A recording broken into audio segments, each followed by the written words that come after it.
Hello there, it's Dr. Ominde again. When we're going to continue this series of the knee joint, so we discussed the movements at the knee. So extension at the knee is mainly by quadriceps femoris, so rectus femoris, vastus lateralis, medialis, and intermedius.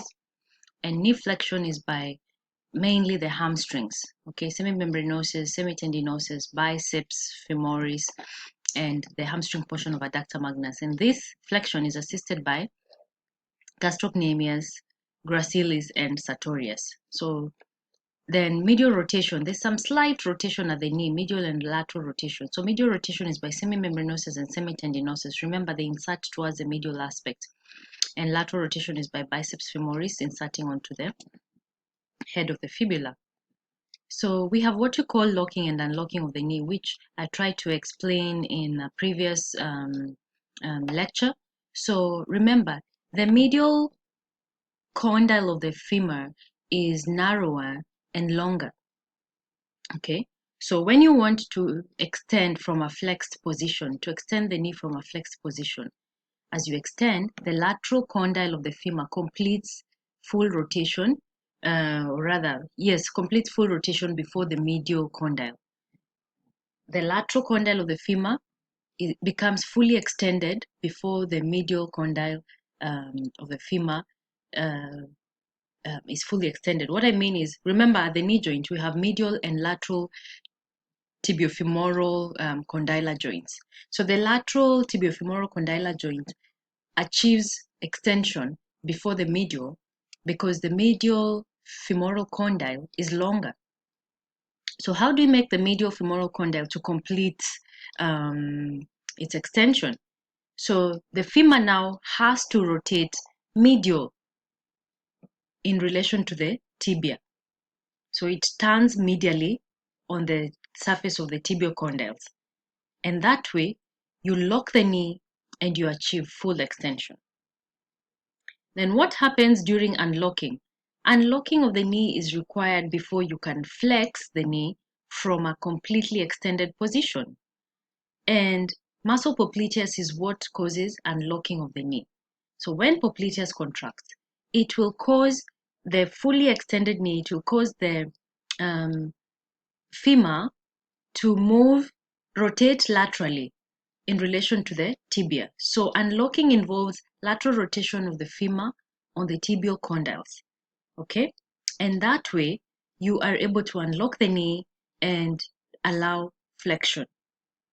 So locking of the knee is medial rotation of the femur on the tibia to allow full extension because the medial condyle of the femur is longer than the lateral condyle. Unlocking of the knee is lateral rotation of the femur on tibia caused by popliteus muscle contraction, and that way you're able to allow flexion from a fully extended position. So that's how you explain that. So the applied anatomy of the knee joint. So we've talked about bursitis, which is inflammation of the bursa. So when your prepatellar bursa inflames, it occurs in housemaid's knee. We call it housemaid's knee. When inflammation of the superficial infrapatellar bursa occurs, we call that clergyman's knee. As you kneel down and pray, it's the infrapatellar, the bursa below the patella that may inflame. Remember, unhappy triad, we say 3 structures are involved: medial meniscus, anterior cruciate ligament, and medial collateral ligament. So because they are attached onto each other, when one is injured, the others are affected. Then we have genu varus and genu valgus deformities.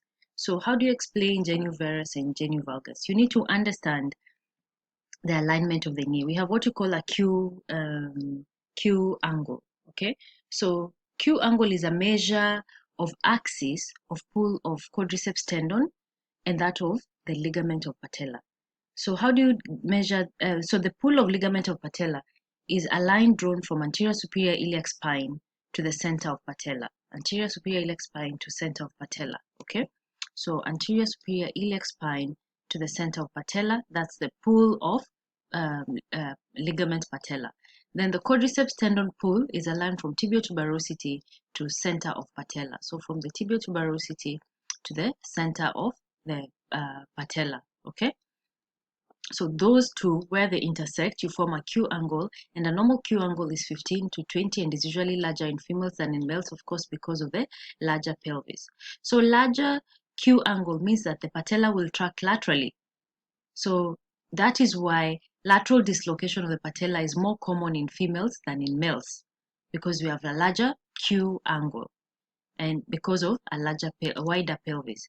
So therefore, the patella now keeps rubbing against the femoral lateral condyle, leading to pain. So that's the importance of understanding the knee alignment. The pull of patellar ligament from axis to center of patella, and the pull of the quadriceps tendon from tibial tuberosity to center of patella. So 15 to 20 degrees is the normal Q angle. It's larger in females, hence predisposing females to lateral dislocation. But what prevents lateral dislocation of the patella normally? We have the medial retinacula, which are the distal fibers of the vastus medialis, and the lateral femoral buttress, which is the femoral condyle is more prominent anteriorly. The lateral femoral condyle is more prominent anteriorly, forming a femoral buttress that prevents the patella from dislocating laterally. Okay. So now, abnormal alignment. We have what you call genu valgum, where you get knock knee. In knock knee, the tibia is abducted with respect to the femur. So you don't have an alignment of the tibia directly below the femur. So the tibia is abducted with respect to the femur. And the longitudinal axis of these bones is less than 170. So that's genu valgum, a larger angle. And in a smaller angle. And in genu varum, which is bow leg, the tibia is adducted with respect to the femur, adducted with respect to the femur. So the angle between the longitudinal axis of the bones is, in this case, greater than 170. Okay. So then we go to blood supply of the knee is mainly by the genicular anastomosis, which is formed by the 5 branches of popliteal artery. So you have the 5 branches of popliteal artery include the superiormedial, superiorlateral, inferiormedial, inferiorlateral, and middle genicular arteries. So all these are branches of popliteal artery. Superiormedial and superiorlateral, inferiormedial, inferiorlateral, and middle from popliteal. But we also have some branches from a descending genicular branch from femoral artery, descending genicular branch from lateral circumflex femoral. We also have a circumflex branch from the peroneal artery, and we have recurrent branches, 2 recurrent branches from anterior tibial. So those are the 5 sources of blood to the genicular anastomosis. 5 branches of popliteal, descending genicular from femoral artery, descending genicular from lateral circumflex femoral. Then you also have the circumflex branch from peroneal artery and 2 branches from recurrent branches from anterior tibial. Innervation of the knee joint will obey the Hilton's law. So flexors by femoral nerve, then you have extensors by sciatic nerve. So those are the main supply innervation, nerve supply to the knee joint. So basically that's it about the knee. Thank you.